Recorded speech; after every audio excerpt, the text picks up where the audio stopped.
अस्सलाम वालेकुम जनाब, खैरियत से हैं।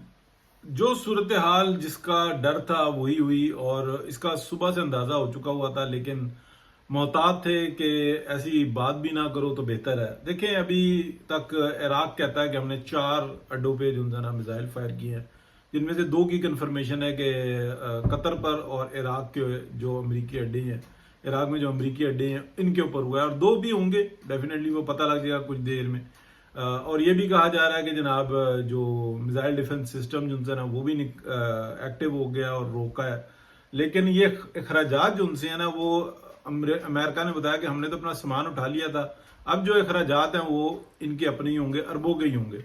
आपस में लड़ो, अपनी जूतियां और अपने सिर। तो ये बड़ी ज़बरदस्त स्ट्रैटेजी होती है।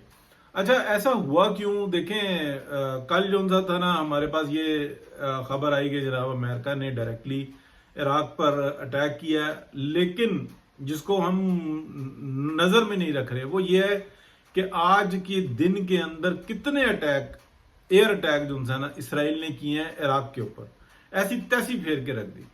यानी कि अगर आप देखें, शहर अड्डे, जो कमर्शियल एक्टिविटीज हैं उनके ऊपर तहस नहस करके रख दिया। उसके बाद अगर ये कहें कि हम ईरान कुछ ना करे तो ये भी गैर मुनासिब है। या तो ये होता है ना कि ये सब कुछ कर लिया और उसके बाद जो इसराइली फोर्सेस हैं वो भी ठंडी हो गई, वो चलो गश्त कर लिया, चली गई हैं। लेकिन आज तो उन्होंने इंतहाई कर दी है। कुछ की वीडियोज आई, बाकी सारी जो उनसे ना किसी की कोई वीडियो नहीं आई। जिस तरीके से कमर्शियल जो एक्टिविटीज है उनको हिट किया है इसराइल ने। अब उसके बाद ईरान से हम ये बात गिला करें कि जनाब ये तुम ना करो, ये तुम ना करो, इस तरीके से मामला बेहतर हो जाएंगे, तो ये मामला इस तरह से बेहतर नहीं होंगे। और ये जो जंग है ये बड़ी है। अब देखें कि और कौन आता है। क्या ईरान का भी जो हाल है वो फलस्तीन जैसा होता है, गजा जैसा होता है, या कि कुछ और हमें सामने नजर आएगा?